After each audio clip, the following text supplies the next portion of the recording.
Hi, everybody. Welcome back to Ox Talks. Thanks for tuning into the show today. For all of you that have joined this community in the last 24 hours, I welcome you to the channel. Always welcome your comments and your input. If you look at the comments, we always have a lot of dialogue, a lot of participation from the viewers. I do appreciate that. So thank you very much and welcome. I have several stories to share with you today. Before I jump into that, I want to just give you guys, starting 2025, a quick update, a state of the law practice, if you will, gauging what I'm seeing starting off the year. I know some of you get comments that you don't care. Some like to hear about this. If you're new to the channel, I'm a active practicing real estate and business lawyer. Own my own practice. Own my own practice now for almost 30 years. So what am I seeing right now? What's on my desk? Right now, today, I've been spending many hours drafting a partition of real property by sale. Co-owners of property have a dispute. They can't resolve it, so we ask the court to intervene and force the sale of the property. It's called partition. I have two quiet title matters sitting on my desk as well, where we have owners of property or claimants of property seeking to quiet title in their name. This is a bit eerie because I saw a lot of these kind of property matters creeping up and, hitting my desk at the beginning of the, 2008 financial crisis. And so I sure hope that's not a repeat of what we saw then. I'm not projecting that, just giving you the update on where we're at. I have a mediation next week on a commercial lease breach of contract. And I have a court matter on Monday, a trial setting conference. I'll be in court getting a trial date on a very large, lot of money at issue real estate fraud case that I represent the plaintiff on. So the practice is pretty busy right now, starting things in full steam here at the new year. Let me talk about some stories I saw today on the economy. We've been discussing repeatedly on this channel about the job market and the accelerating layoffs. So first article is about layoffs out of FreightWaves. It says more than 4,500 freight-related layoffs are slated for firms nationwide. And it says layoffs continue to surge across freight-related companies in the U.S., with 4,511 recently announced by companies in Alabama, California, Maryland, Michigan, New York, Ohio, Oklahoma, and Pennsylvania. Firms in the U.S. have announced supply chain-related layoffs totaling 9,746 workers over the last 5 months. That's according to companies filing worker adjustment and retraining notification, or the WARN Act notices. So comment below, are you guys in the freight business, the shipping business? Are you a long-haul trucker? What are you guys seeing on the ground in your areas across the country? Love to get your input. So let me just address a few of the larger layoffs. Big Lots is laying off, and we know they're closing stores, right? So, of course, distribution centers are closing down. It's unclear which facilities will remain open. Distribution center closures could result in 2,230 job cuts, including Columbus, Ohio, 555 employees. Tremont, Pennsylvania, 505 employees. Montgomery, Alabama, 491. Apple Valley, California, 349. And Durant, Oklahoma, 330. Those are not small numbers, folks, all right? All of those are lives. All of those people have families. All of those depend on their income to put food on the table for their families. As we know, it's much harder to find work out there right now. DMSI is laying off 1,683 employees across 6 warehouse logistics facilities in California. 613 workers in Moreno Valley, 537 workers at 2 warehouses in Shafter, and 493 workers from a facility in Paris, California. Logistics Insight Corporation is permanently closing a distribution warehouse in Detroit, laying off 352 workers. FedEx Delivery giant FedEx is laying off 70 people in Manchester Township, that's in Pennsylvania. Ryder, supply chain solutions provider Ryder is laying off 87 people from a facility in Curtis Bay, Maryland. And lastly, Delivery Mates, an Amazon delivery service partner, is permanently closing its location at 807 North McCarthy Boulevard in Milpitas, California, and that's going to result in 71 job cuts. So all of these are happening in this first month or two of 2025. We are going to see an acceleration of this, okay?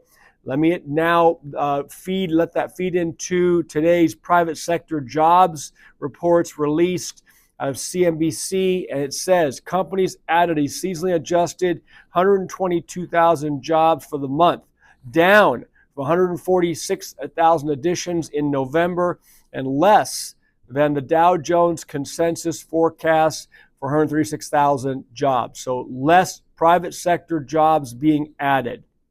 Listen to this. On wages, pay grew at a 4.6% rate from a year ago, the slowest pace since July of 2021. So think about that. We know what's been happening since July of 2021. The cost of all of our necessities, insurance, food, healthcare, medical care, child care, pet care, it's all gone straight up, right? Except wages have grown 4.6%, all right? And we know things are increasing at a faster pace than that.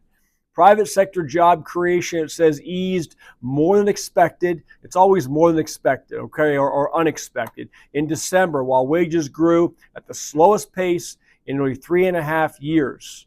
And that's according to payment processing firm ADP, reported on Wednesday.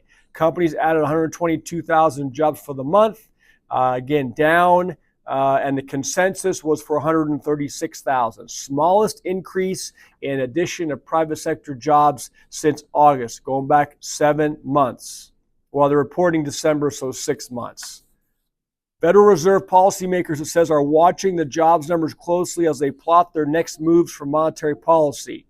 While most Fed officials have said they believe the labor market is solid, they are looking to keep interest rates less restrictive so as not to threaten job creation.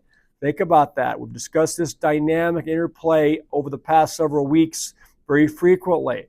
All right, the Fed doesn't want to choke off or weaken the job markets. They want to keep rates less restrictive, meaning lower rates. However, we know that inflation continues to go up. So, how do they combat inflation? They tighten the rates. They restrict it. So this is at odds, all right? We don't know what's going to happen. But the last article I'm going to share with you gives maybe a glimpse into the fact that there are going to be a lot of turbulence ahead, and hence the thumbnail title for today. It says they've also expressed more confidence that inflation is stabilized, though it's still above the Fed's 2% target. Again, when the Fed comes out and says the job market is strong and inflation is under control, you have to take that with a grain of salt. Okay, we were told just a few years ago that inflation is just transitory, right? And we're told the jobs market is strong, and then the next month the jobs numbers come out and they're slashed by 100 and some odd thousands, or more jobs. They say, well, that was reported basically in error. We made a mistake, so we're going to downwardly revise those figures that came out last month.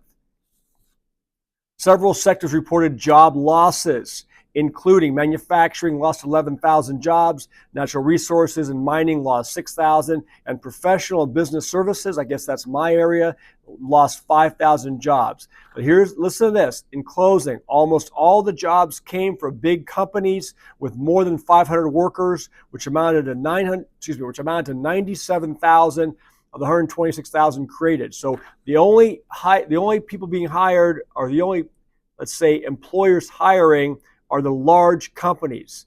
The smaller and medium-sized companies, guys, are not hiring. Those are the ones that we need to have hiring, right? So we can make this country small business great. Okay, that is the lifeblood of this country is small business, and they are simply not hiring. I think you're going to see that as the influx of laid off government workers in the next quarter or so makes their way in the job market, this could even be more constrained. Last article today is out of the Motley Fool. And here it ties it all together in terms of what is coming this year as to monetary policy. Excuse me, it says the Federal Reserve may do the unthinkable, and it could drag the stock market down in 2025. By the way, markets closed about flat today. Dow was up a little bit. Gold put on a nice gain, about another $14, $15. The 10-year was flat.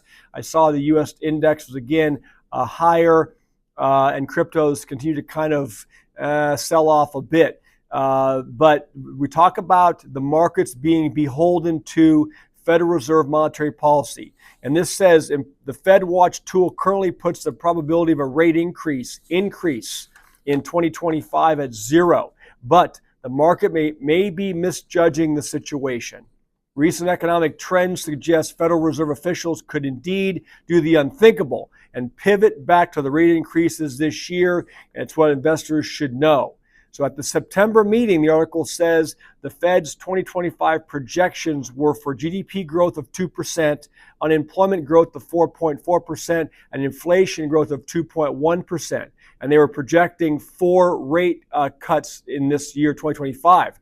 Then, at the December meeting, they reduced their rate cut projections from 4 to 2, and they also reduced their economic projections for GDP growth to be 2.1%, a little bit more than what they projected in September. Unemployment to fall a little bit to 4.3%. But listen to this one. They're projecting, as of the December meeting, inflation to rise to 2.5% from 2.1%. All right, so the inflation numbers continue to go in the wrong direction.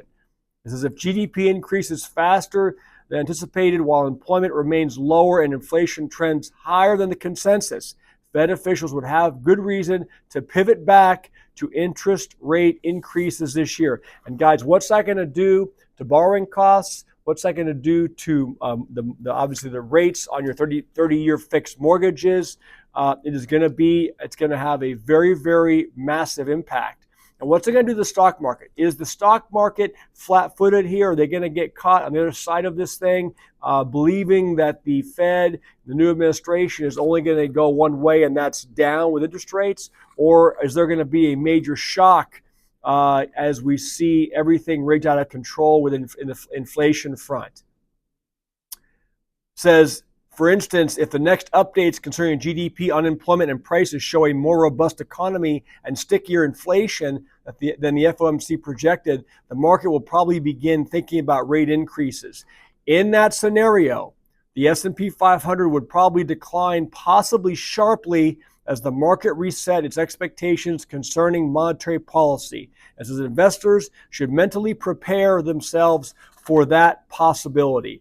And that's kind of where we're at. So if you guys are stock market folks and you're in the markets and making money only when the stock market goes up, and you're not hedged to protect your positions if the stock market has a precipitous drop, as a non-expert, non-trader, not a financial advisor, not legal advice, but you may want to start thinking about positioning yourselves accordingly in terms of all these job losses and what's going to be coming this year. In terms of more job losses, more layoffs, folks, please think about your position, what you've got as a backup plan. If you're relying on a paycheck, I know it's redundant. I repeat it all the time on this channel. Start a side gig. Start to employ or deploy some of your other skills to get something going as a backup plan for you and your family if you should get your walking papers. All right? I'll leave it there today. Be heading out for my workout in about an hour. Don't forget that physical fitness regimen. We've got to stay healthy and sharp. Appreciate all of you once again. It went a bit long today, but have a great rest of your afternoon, and I'll talk to you all tomorrow. Okay? Bye.